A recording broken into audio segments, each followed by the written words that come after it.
I'm going to start this video with a simple question. Has anyone in your life been affected by cancer?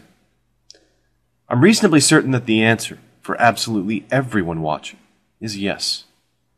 Cancer is the cause of 12.5% of all deaths worldwide. In the USA alone, it kills almost 600,000 people a year. It takes children, young people starting careers and family, and it takes the mature and elderly. It can affect our mothers, our fathers, our grandparents, siblings, cousins, friends, our children, our teachers, mentors, and even our heroes. If your loved one was presented with a diagnosis of cancer, particularly an aggressive or advanced cancer, no doubt you immediately wanted to know what could be done. Into this emotional maelstrom comes a mixture of saints and frauds. The saints are those who have selflessly dedicated their lives to curing and treating cancer. The frauds are those who try to profit from desperation, from fear of loss. It's not always so easy to tell the two apart. I want to present the case of Dr. Stanislaw Brzezinski in my home state of Texas. Dr. Brzezinski owns and operates a private clinic that offers alternative cancer treatments and has been the source of some controversy. While there's a great deal I would like to talk about, from the point of view of my background as a cancer researcher, I want to present 3 red flags about the Brzezinski Clinic that you can confirm for yourself. If you, or someone you know, is considering a referral to the Brzezinski Clinic, I hope you'll review the content here first and take the time to ask some critical questions of the clinic operators. The decision is yours and yours alone. I only want to highlight 3 undisputed facts that would give me pause that I suggest you research on your own. Fact 1. The Brzezinski Clinic have initiated 62 clinical trials of cancer compounds and only completed 1. Clinical trials are required for new drug approval in the U.S. They must pass through 4 phases. First, testing for safe dose, then effectiveness against a particular cancer, followed by a comparison of effectiveness versus existing therapies, and lastly into long-term monitoring of harmful effects. Every clinical trial has to register before starting, a practice intended to prevent drug companies from sweeping unsuccessful results under the rug. Not every clinical trial manages to recruit enough patients. Some are terminated early, and some are closed when it's obvious the drug is unsafe or ineffective. For every 3 completed trials, there's probably 1 that was closed prematurely. However, the Brzezinski Clinic have an unprecedented 62 trials pre-registered, but only 1 of them ever went all the way to completion. That's our first red flag. Why is a clinic supposedly developing new therapies for cancer not finishing their studies, determining whether the treatment is effective or not? Instead, they always just give up and cancel the study, the final stage. One possible explanation is that clinical trials are the only way that unproven drugs can be given to patients without major medical liability issues. It's possible that someone could abuse the clinical trial system to use ineffective or toxic therapies long term. That is, they could exploit a loophole in the laws designed to protect patients, running endless trials to end run around safety and efficacy requirements for new drugs. I'm not going to say that Dr. Brzezinski is doing that, but you can confirm for yourself at clinicaltrials.gov that the Brzezinski Clinic has initiated 62 clinical trials, but only completed 1. Fact 2. The Brzezinski Clinic charges patients to receive trial medications.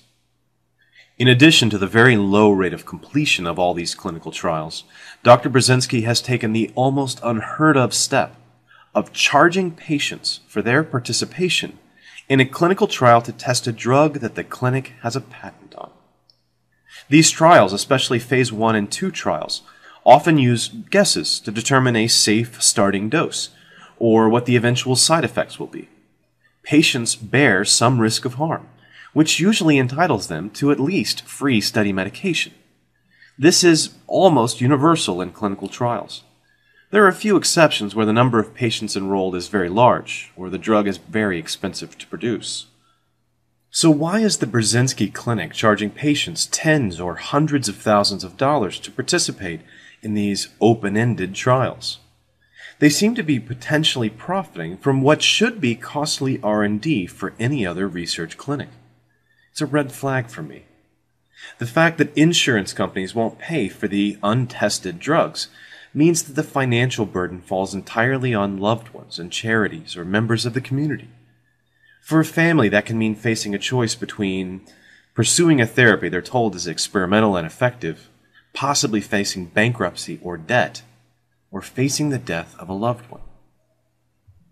If the Brzezinski Clinic want to earn their money back to make a profit, I would suggest they start running trials in earnest, give study medication at no charge, then bring their cancer therapy to market so that it can be distributed to everyone in the world, and not just patients at the clinic in Houston who can afford the steep fees. Fact 3. The Brzezinski Clinic make heavy use of marketing techniques. You may have seen the Brzezinski movie titled Brzezinski, Cancer is Serious Business, produced, directed, and narrated by Eric Merola. Eric is a commercial art director making promotional video content for the likes of Campbell Soup, Volkswagen, and Old Navy. The film, if you choose to watch it, is a rather unabashed 100-minute commercial for Dr. Brzezinski and his treatment. The problem is that it clearly doesn't tell the whole story or examine the issue from both sides. It appeals a great deal to pathos and testimonials and conspiracy. You'll also notice the use of meaningless marketing buzzwords. This is most notable in the use of the term gene-targeted. In science, this refers to the specific practice of introducing an agent which interacts in the cell with a single sequence of RNA or DNA, the gene or gene product most responsible for the progression of the cancer. Brzezinski, on the other hand, has used the term as a way of describing his special therapy, since it causes the cell to make more or less of a gene product.